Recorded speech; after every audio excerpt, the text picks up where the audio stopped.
അക്കാഡമിയിലേക്ക് എല്ലാവർക്കും ഒരിക്കൽ കൂടി സ്വാഗതം.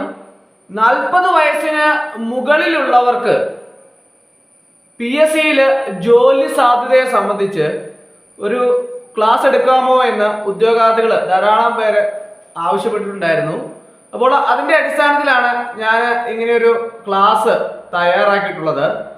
40 വയസ്സും അതിന് മുകളിലോട്ടുള്ള ഉദ്യോഗാർത്ഥികളെ സംബന്ധിച്ചിടത്തോളം PSCയിൽ ജോലി സാധ്യത ഇനിയും അവസരങ്ങളുണ്ട് എന്നുള്ളതാണ് എനിക്ക് പറയാനുള്ളത്. നമ്മൾ പല ഡിപ്പാർട്ട്മെന്റുകൾക്കും ഏജ് ലിമിറ്റ് 18 to 36 അല്ല എന്നുള്ള കാര്യം ഞാൻ കഴിഞ്ഞ ദിവസം 30-40 ഇടയ്ക്കുള്ള ജോലി സാധ്യതയെ സംബന്ധിച്ചുള്ള ക്ലാസ് എടുത്ത സമയത്തിൽ ഞാൻ വിശദീകരിച്ചിട്ടുണ്ടായിരുന്നു. അപ്പോൾ നമുക്ക് പ്രധാനമായിട്ടും നിങ്ങൾ മനസ്സിലാക്കേണ്ട ഒരു പ്രധാനപ്പെട്ട കാര്യം എന്താണെന്ന് ചോദിച്ചാൽ, ഈ IT ഡിപ്പാർട്ട്മെന്റ്, ഇൻഡസ്ട്രിയൽ ട്രെയിനിങ് ഡിപ്പാർട്ട്മെന്റുകളിൽ ഈ ഡിപ്ലോമ യോഗ്യതയുള്ള ഉദ്യോഗാർത്ഥികൾക്ക് ധാരാളം അവസരങ്ങൾ വരുന്നുണ്ട്. ഇപ്പം നമ്മൾ നോട്ടിഫിക്കേഷൻ എടുത്തു നോക്കിയാൽ ധാരാളം അവസരങ്ങൾ ജൂനിയർ ഇൻസ്ട്രക്ടർ, വെൽഡർ, അതുപോലെ തന്നെ കോപ്പ ട്രേഡിലുള്ള കമ്പ്യൂട്ടർ സംബന്ധമായിട്ടുള്ള ജൂനിയർ ഇൻസ്ട്രക്ടർ, അതുപോലെ തന്നെ എല്ലാ ഡിപ്ലോമ, ഏത് ഫിറ്റർ, ഏതൊക്കെ മെക്കാനിക്കൽ, ഏതായിക്കോട്ടെ എല്ലാ ട്രേഡും സംബന്ധിച്ച നോട്ടിഫിക്കേഷനുകൾ IT ഡിപ്പാർട്ട്മെന്റുകളിൽ വരാറുണ്ട്.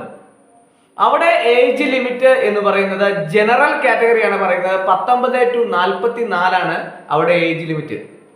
അപ്പോൾ അവിടെ OBC-കാർക്കും SC/ST-കാർക്കും അവരുടേതായ ഏജ് റിലാക്സേഷൻ ഉണ്ട്. അപ്പോൾ 3 വർഷം OBC, SC/ST 5 വർഷം അവിടെ ഏജ് റിലാക്സേഷൻ ഉണ്ട്. അപ്പോൾ 49 വയസ്സ് വരെയുള്ള SC/ST-കാർക്ക് 47 വയസ്സ് വരെയുള്ള OBC-കാർക്കും അവിടെ അപേക്ഷ സമർപ്പിക്കാവുന്നതാണ്. അവിടുത്തെ ക്വാളിഫിക്കേഷൻ എന്ന് പറഞ്ഞാൽ 10th ഡിപ്ലോമയാണ്. അങ്ങനെയുള്ള ഡിപ്പാർട്ട്മെന്റുകളിൽ ഓരോ നോട്ടിഫിക്കേഷൻ വരുമ്പോഴും ധാരാളം അവസരങ്ങൾ വരാറുണ്ട്. നിങ്ങൾ അത് ശ്രദ്ധിക്കാറുണ്ടായിരിക്കും. പക്ഷേ പലരും അങ്ങനെയുള്ള കാര്യങ്ങൾ എടുത്തു നോക്കാറില്ല. പൊതുവെ LDC, LGS തസ്തികകളിലാണ് സാധാരണ ഉള്ള ഉദ്യോഗാർത്ഥികൾ എടുത്ത് നോക്കാറുള്ളത്. അതുപോലെ തന്നെ കോപ്പറേറ്റീവ് ഡിപ്പാർട്ട്മെന്റ്, എഡ്യൂക്കേഷൻ ഡിപ്പാർട്ട്മെന്റ് ഒക്കെ. ഇവിടെ വളരെ പ്രധാനപ്പെട്ട മറ്റൊരു പ്രധാനപ്പെട്ട നോട്ടിഫിക്കേഷനാണ് NCA നോട്ടിഫിക്കേഷൻ എന്ന് പറയുന്നത്. NCA നോട്ടിഫിക്കേഷനെ സംബന്ധിച്ച് പല ഉദ്യോഗാർത്ഥികൾക്കും അറിവില്ല എന്നുള്ളതാണ് വളരെ ദുഃഖകരമായ ഒരു സത്യം. NCA നോട്ടിഫിക്കേഷൻ എന്ന് കാണുന്ന അവസരത്തിൽ പലരും സ്പെഷ്യൽ നോട്ടിഫിക്കേഷൻ ആയതുകൊണ്ട് തന്നെ പല ഉദ്യോഗാർത്ഥികളും അത് എടുത്തു നോക്കാറില്ല എന്നുള്ളതാണ് സത്യം. പക്ഷേ NCA നോട്ടിഫിക്കേഷൻ എന്ന് പറയുന്നത് സ്പെഷ്യൽ കാറ്റഗറിയുള്ള, അതായത് സംവരണ വിഭാഗങ്ങൾക്ക് വേണ്ടിയിട്ട് മാത്രമുള്ള നോട്ടിഫിക്കേഷനാണ്. അതുകൊണ്ട് തന്നെ സംവരണ വിഭാഗങ്ങൾക്ക് എല്ലാം തന്നെ അതിലേക്ക് അപേക്ഷ സമർപ്പിക്കാം. സാധാരണഗതിയിൽ പലപ്പോഴും ഈ NCA നോട്ടിഫിക്കേഷൻ പറയുമ്പോൾ നിങ്ങൾ എല്ലാവരും അറിയേണ്ട ഒരു പ്രധാനപ്പെട്ട കാര്യമുണ്ട്. എങ്ങനെയാണ് ഈ NCA നോട്ടിഫിക്കേഷൻ ഉണ്ടാവുന്നത്?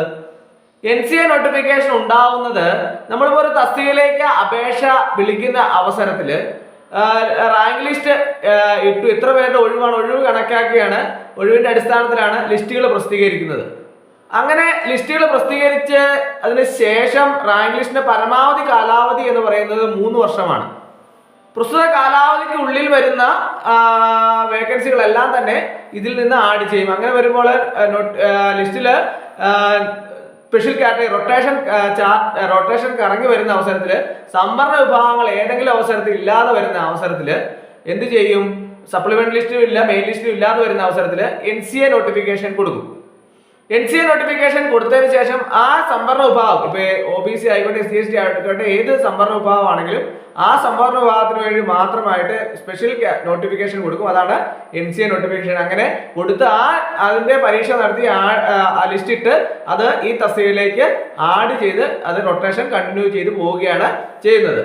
അപ്പോൾ NCA നോട്ടിഫിക്കേഷൻ ആണെങ്കിൽ പോലും NCA നോട്ടിഫിക്കേഷന് 3 വർഷത്തെ OBC-കാർക്ക് ഏജ് ലിമിറ്റ് റിലാക്സേഷൻ ഉണ്ട്. അത് ഞാൻ പറഞ്ഞല്ലോ. അപ്പോൾ കോപ്പറേറ്റീവ് ഡിപ്പാർട്ട്മെന്റ് ആണെങ്കിലും, എഡ്യൂക്കേഷൻ ഡിപ്പാർട്ട്മെന്റ് ആണെങ്കിലും, IT ഡിപ്പാർട്ട്മെന്റുകളൊക്കെ ആണെങ്കിൽ പോലും അവിടെ NCA നോട്ടിഫിക്കേഷൻ വരുമ്പോൾ 40 വയസ്സ് 18 to 40 ഏജ് ലിമിറ്റ് ഉള്ള ഡിപ്പാർട്ട്മെന്റുകളിൽ 43 വയസ്സും 45 വയസ്സുമുള്ള OBC-കാർക്കും SC/ST-കാർക്കും അതിലേക്ക് അപേക്ഷിക്കാൻ സാധിക്കും. അപ്പോൾ NCA നോട്ടിഫിക്കേഷൻ വരുമ്പോൾ നിങ്ങൾ ശ്രദ്ധിക്കാതിരുന്നാൽ നിങ്ങൾക്ക് വരുന്ന അവസരങ്ങളാണ് ഇല്ലാതെ പോകുന്നത്. ഇപ്പം ഉദാഹരണമായിട്ട് LDC പോലുള്ള LGS പോലുള്ള തസ്തികകളിലേക്ക് ലിസ്റ്റ് ഇട്ടതിന് ശേഷം പലപ്പോഴും സംവരണ വിഭാഗങ്ങൾ ഇല്ലാതെ വരുമ്പോൾ NCA നോട്ടിഫിക്കേഷൻ വരാറുണ്ട്. പക്ഷേ NCA LDCയുടെ നോട്ടിഫിക്കേഷൻ ആരും ശ്രദ്ധിക്കത്തില്ല. ഒരു ഉദ്യോഗാർത്ഥി പോലും സംവരണക്കാർ പോലും ശ്രദ്ധിക്കത്തില്ല. എന്തുകൊണ്ടാണ് അങ്ങനെ ഒഴിവ്? അത് നമുക്കുള്ളതല്ല എന്നാണ് പല ഉദ്യോഗാർത്ഥികളും എന്നോട് പറഞ്ഞത്. പക്ഷെ അത് നമുക്ക് എല്ലാവർക്കും വേണ്ടി OBC അല്ലെങ്കിൽ SC/ST സംവരണ വിഭാഗങ്ങൾക്ക് എല്ലാവർക്കും അപേക്ഷിക്കാൻ അതിനകത്ത്. അത് നിങ്ങൾ പ്രത്യേകം മനസ്സിലാക്കിയിരിക്കണം. അങ്ങനെ ഉള്ള ധാരാളം അവസരങ്ങൾ വരാറുണ്ട്. പക്ഷെ ഒരു ഉദ്യോഗാർത്ഥി പോലും അപേക്ഷിക്കാറില്ല എന്നുള്ളതാണ് സത്യം. ഇനി ഒരു നോട്ടിഫിക്കേഷൻ വരുമ്പോൾ നിങ്ങൾ അത് ശ്രദ്ധിച്ച് അപേക്ഷ സമർപ്പിക്കേണ്ടതാണ്. അങ്ങനെയുള്ള ധാരാളം അവസരങ്ങളൊക്കെ തന്നെ PSC-യിൽ വരാറുണ്ട് എന്നുള്ളതാണ് എല്ലാ ഉദ്യോഗാർത്ഥികളും മനസ്സിലാക്കേണ്ടത്. അപ്പോൾ 40 വയസ്സായ ഉദ്യോഗാർത്ഥികൾക്ക് ഇനി ജോലി അവസരങ്ങൾ ഇല്ല എന്ന് വിചാരിച്ചിരിക്കുന്നവരെ സംബന്ധിച്ചിടത്തോളം അത് നിങ്ങളുടെ ഒരു തോൽവിയാണെന്ന് മാത്രമേ എനിക്ക് പറയാനുള്ളൂ. കാരണം എന്താണെന്ന് ചോദിച്ചാൽ 40 വയസ്സിന് മുകളിലുള്ള അവസരങ്ങൾ ഇനിയും വരാറുണ്ട്. അതുപോലെ തന്നെ കോപ്പറേറ്റീവ് സർവീസ് എക്സാമിനേഷൻ ബോർഡ് വഴി സഹകരണ ബാങ്കിലേക്ക് നിരവധി അവസരങ്ങൾ വരാറുണ്ട്. നിങ്ങൾ പലപ്പോഴും ശ്രദ്ധിക്കാറുണ്ടോ എനിക്കറിയത്തില്ല. അങ്ങനെ ഒരു ബോർഡ് രൂപീകരിച്ച് എല്ലാ ഉദ്യോഗാർത്ഥികൾക്കും ഇതിലേക്ക് അപേക്ഷ സമർപ്പിക്കാവുന്ന രീതിയിലാണ് നോട്ടിഫിക്കേഷനുകൾ വരുന്നത്. 1 ഡേ രജിസ്ട്രേഷൻ അവിടെയും ചെയ്യണം. അവിടെ data entry operator, system administrator, system supervisor, clerk, secretary, ഇങ്ങനെ ധാരാളം അവസരങ്ങൾ, കമ്പ്യൂട്ടർ സംബന്ധമായ അവസരങ്ങൾ, ടൈപ്പിസ്റ്റ്, ധാരാളം അവസരങ്ങൾ അവിടെയും വരാറുണ്ട്. അവിടെ ഒരു പ്രത്യേകത ഉണ്ട് എന്നുള്ളത് നിങ്ങൾ എല്ലാവരും മനസ്സിലാക്കിയിരിക്കണം. അവിടെ ജനറൽ കാറ്റഗറി EWS വിഭാഗത്തിൽപ്പെടുന്ന ഉദ്യോഗാർത്ഥികൾക്ക് ഏജ് റിലാക്സേഷൻ ഉണ്ട്. അവിടെ 43 വയസ്സ് വരെ കോപ്പറേറ്റീവ് സർവീസ് എക്സാമിനേഷൻ ബോർഡ് വഴിയുള്ള സഹകരണ ബാങ്കിലേക്കുള്ള നോട്ടിഫിക്കേഷനിൽ ജനറൽ കാറ്റഗറിക്കാർക്ക് അപേക്ഷ 43 വയസ്സ് വരെ അപേക്ഷിക്കാം. OBC-കാർക്ക് 43 വയസ്സ് വരെ അപേക്ഷിക്കാം. SC/ST-കാർക്ക് 45 വയസ്സ് വരെ അവിടെ അപേക്ഷിക്കാം.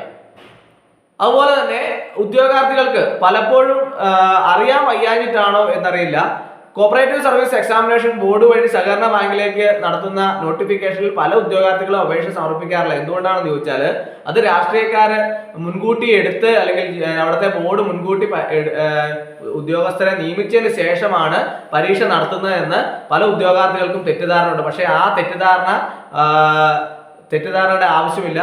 അങ്ങനെയല്ല കോപ്പറേറ്റീവ് സർവീസ് എക്സാമിനേഷൻ ബോർഡ് വഴി സഹകരണ ബാങ്കിലേക്ക് നിയമനങ്ങൾ നടക്കുന്നത്. കോപ്പറേറ്റീവ് സർവീസ് എക്സാമിനേഷൻ ബോർഡ് വഴി സഹകരണ ബാങ്കിലേക്കുള്ള നിയമനങ്ങൾ സുതാര്യമാണ്. അവിടെ ഈ ബോർഡ് രൂപീകരിച്ചത് തന്നെ അവിടെ മറ്റുള്ള അനധികൃതമായ നിയമനങ്ങൾ ഉണ്ടാവാതിരിക്കുന്നതിന്, ബോർഡിന്റെ ഭാഗത്തുനിന്ന് ഉണ്ടാവാതിരിക്കുന്നതിന് വേണ്ടിയാണ് കോപ്പറേറ്റീവ് സർവീസ് എക്സാമിനേഷൻ ബോർഡ് തന്നെ രൂപീകരിച്ച് കൃത്യമായിട്ട് സഹകരണ ബാങ്കിലേക്കുള്ള ഒഴിവുകളൊക്കെ തന്നെ കോപ്പറേറ്റീവ് സർവീസ് എക്സാമിനേഷൻ ബോർഡിലേക്ക് റിപ്പോർട്ട് ചെയ്ത് അവിടെ നിന്നാണ് നമുക്ക് പുതിയ നോട്ടിഫിക്കേഷൻ പുറപ്പെടുവിക്കുകയും അപേക്ഷ സ്വീകരിക്കുകയും നിയമനങ്ങളൊക്കെ നടത്തുകയും ചെയ്യുന്നത് കോപ്പറേറ്റീവ് സർവീസ് എക്സാമിനേഷൻ ബോർഡ് വഴിയാണ്. അപ്പോൾ അതുകൊണ്ട് തന്നെ അവിടെ നേരിട്ടുള്ള നിയമനമാണ്. അതുകൊണ്ട് തന്നെ PSC പോലെ തന്നെ നേരിട്ടുള്ള നിയമനമാണ്. അവിടെയും ഉദ്യോഗാർത്ഥികൾക്ക് യാതൊരു തെറ്റിദ്ധാരണയും ഇല്ലാതെ അപേക്ഷ സമർപ്പിക്കാവുന്നതാണ്. അപ്പോൾ ഇത്രയും അധികം അവസരങ്ങൾ 40 വയസ്സിന് മുകളിലുള്ള ഉദ്യോഗാർത്ഥികൾക്ക് കടലുപോലെ അവസരങ്ങൾ ഇനിയും കിടപ്പുണ്ട്. പക്ഷേ ഉദ്യോഗാർത്ഥികൾ ചെയ്യേണ്ട ഒരു പ്രധാനപ്പെട്ട കാര്യം എന്താണെന്ന് ചോദിച്ചാൽ, നോട്ടിഫിക്കേഷൻ വരുന്ന അവസരത്തിൽ നമ്മളുടെ പ്രൊഫൈലിൽ വഴി നോട്ടിഫിക്കേഷൻ വരുന്ന അവസരത്തിൽ നിങ്ങൾ ഓരോ നോട്ടിഫിക്കേഷനും പ്രത്യേകമായിട്ട് എടുത്തു നോക്കണം. ഇപ്പോൾ 36 വയസ്സിന് ശേഷം അല്ലെങ്കിൽ 40 വയസ്സിന് ശേഷം ഉള്ള ഉദ്യോഗാർത്ഥികളെ സംബന്ധിച്ചിടത്തോളം എല്ലാ നോട്ടിഫിക്കേഷനുകളിലും അപേക്ഷ സമർപ്പിക്കാൻ നിങ്ങൾക്ക് പറ്റില്ല. അതെല്ലാവർക്കും അറിയാം, എനിക്കും അറിയാം. പക്ഷേ സ്പെഷ്യൽ നോട്ടിഫിക്കേഷനുകൾ, പ്രത്യേകമായ നോട്ടിഫിക്കേഷനുകൾ വരാറുണ്ട് ഓരോ ഡിപ്പാർട്ട്മെന്റ്. ഞാൻ പറഞ്ഞ പല ഡിപ്പാർട്ട്മെന്റുകളിലും ഇതുപോലെ നോട്ടിഫിക്കേഷനുകൾ 40 വയസ്സിന് മുകളിലുള്ള ഉദ്യോഗാർത്ഥികൾക്ക് വരാറുണ്ട്. അങ്ങനെ നോട്ടിഫിക്കേഷൻ വരുന്ന അവസരത്തിൽ നിങ്ങൾ പ്രത്യേകമായിട്ട് ഓരോ നോട്ടിഫിക്കേഷനും എടുത്തു നോക്കണം. എടുത്തു നോക്കി അതിന്റെ ഏജ് ലിമിറ്റ് എത്രയാണ്, അല്ലെങ്കിൽ താഴെ അതിന്റെ തൊട്ട് താഴെയായിട്ട് അതിന്റെ വർഷം കൊടുത്തിട്ടുണ്ടാവും. വർഷം ഏതാണെന്ന് നോക്കി ആ വർഷത്തിന്റെ അടിസ്ഥാനത്തിൽ നിങ്ങൾക്ക് അപേക്ഷ സമർപ്പിക്കാം. അപ്പോൾ ഓരോ ഉദ്യോഗാർത്ഥികളും നോട്ടിഫിക്കേഷൻ വരുന്ന ഏജ് ഓവർ ആയവരുടെ കാര്യമാണ് ഞാൻ പറയുന്നത് പ്രത്യേകമായിട്ട്. ഇപ്പോൾ ഒരു 60 അല്ലെങ്കിൽ 70 നോട്ടിഫിക്കേഷൻ വന്നാൽ നിങ്ങൾക്ക് ആ 60 അല്ലെങ്കിൽ 70 നോട്ടിഫിക്കേഷനുകളിൽ ഓരോന്നും നിങ്ങൾക്ക് എടുത്തു നോക്കുന്നതിന് ഒരു മണിക്കൂറത്തെ സമയം മതി. ആ ഒരു മണിക്കൂറത്തെ സമയം കൊണ്ട് തന്നെ നിങ്ങൾക്ക് പറ്റിയ നോട്ടിഫിക്കേഷനുകളൊക്കെ തന്നെ കണ്ടെത്താനും ആ നോട്ടിഫിക്കേഷനുകളിൽ കൃത്യമായിട്ട് അപേക്ഷ സമർപ്പിക്കാനും നിങ്ങൾക്ക് യാതൊരു പാടുമില്ല. അപ്പോൾ നിങ്ങളൊരു കുറച്ച് ക്ഷമയോടുകൂടി മുമ്പോട്ട് പോകണം എന്ന് മാത്രമേ എനിക്ക് പറയാനുള്ളൂ. അങ്ങനെ ക്ഷമയോടുകൂടി മുമ്പോട്ട് പോയാൽ നിങ്ങൾക്ക് ധാരാളം അവസരങ്ങൾ നിങ്ങൾക്ക് ഇനിയും ഉണ്ട്. അതനുസരിച്ച് അപേക്ഷ സമർപ്പിക്കുന്നതിനൊപ്പം തന്നെ ഓരോ തസ്തികകൾക്കും ആവശ്യമായ സിലബസുകളെ സംബന്ധിച്ചുള്ള കാര്യങ്ങളെല്ലാം തന്നെ നിങ്ങൾക്ക് PSCയുടെ സൈറ്റിൽ നിന്ന് ലഭിക്കുന്നതാണ്. അല്ലെങ്കിൽ ഞാൻ നിങ്ങൾക്ക് ഒരു റാങ്ക് ഫയൽ കിട്ടാത്ത തസ്തികകളിലൊക്കെ തന്നെ റാങ്ക് ഫയൽ തയ്യാറാക്കി നൽകുന്നുണ്ട്. അപ്പോൾ അതിൻ്റെ അകത്ത് സിലബസും കാര്യങ്ങളൊക്കെ തന്നെ നിങ്ങൾക്ക് പഠിക്കാനുള്ള സിലബസ് കിട്ടും. അതനുസരിച്ച് കൃത്യമായിട്ട് പഠിച്ചാൽ നിങ്ങൾക്ക് ധാരാളം ഓപ്പർച്യൂണിറ്റീസ്, അവസരങ്ങൾ ഇനിയുമുണ്ട്. നിങ്ങൾക്ക് ജോലി എന്ന സ്വപ്നം സാക്ഷാത്കരിക്കാൻ യാതൊരു പ്രയാസവും ഇല്ലാതെ സാധിക്കും എന്നുള്ള കാര്യത്തിൽ ഒരു സംശയവും വേണ്ട. ഇനിയും അവസരങ്ങളുണ്ട്. നിങ്ങൾ എല്ലാവരും കൃത്യമായിട്ട് നോട്ടിഫിക്കേഷൻ നോക്കുക, കൃത്യമായിട്ട് അവസരങ്ങൾ വിനിയോഗിക്കുക, കൃത്യമായിട്ട് ജോലി എന്ന സ്വപ്നം സാക്ഷാത്കരിക്കാൻ എല്ലാവർക്കും എല്ലാ രീതിയിലുള്ള സപ്പോർട്ടും നമ്മുടെ JKR അക്കാഡമി വഴി നിങ്ങൾക്ക് ഉണ്ടാവുന്നതാണ്. എന്താവശ്യമുണ്ടെങ്കിലും നിങ്ങൾക്ക് ഏത് സമയത്തും എന്നെ വിളിക്കാം. നിങ്ങൾക്ക് കൃത്യമായിട്ടുള്ള മറുപടികൾ ഞാൻ നൽകുന്നതാണ്. ഓരോ ഉദ്യോഗാർത്ഥികൾക്കും വേണ്ട ജോലി നേടുന്നതിന് വേണ്ടിയിട്ടുള്ള എല്ലാ സപ്പോർട്ടും നമ്മുടെ അക്കാഡമി വഴി നിങ്ങൾക്ക് ഉണ്ടാവും. അപ്പോൾ എല്ലാവർക്കും നല്ലൊരു ജീവിതം ഉണ്ടാവട്ടെ. ഈശ്വരൻ എല്ലാവരെയും അനുഗ്രഹിക്കട്ടെ. എല്ലാവർക്കും ജോലി എന്ന സ്വപ്നം നേടാൻ സാധിക്കട്ടെ, സാക്ഷാത്കരിക്കാൻ സാധിക്കട്ടെ എന്ന് ആശംസിക്കുന്നു. അപ്പോൾ എല്ലാവർക്കും ഇന്നത്തെ ക്ലാസ് ഇഷ്ടമായെന്ന് വിചാരിക്കുന്നു. ഒരിക്കൽ കൂടി എന്ന് പറഞ്ഞ് നിർത്തട്ടെ. നന്ദി, നമസ്കാരം.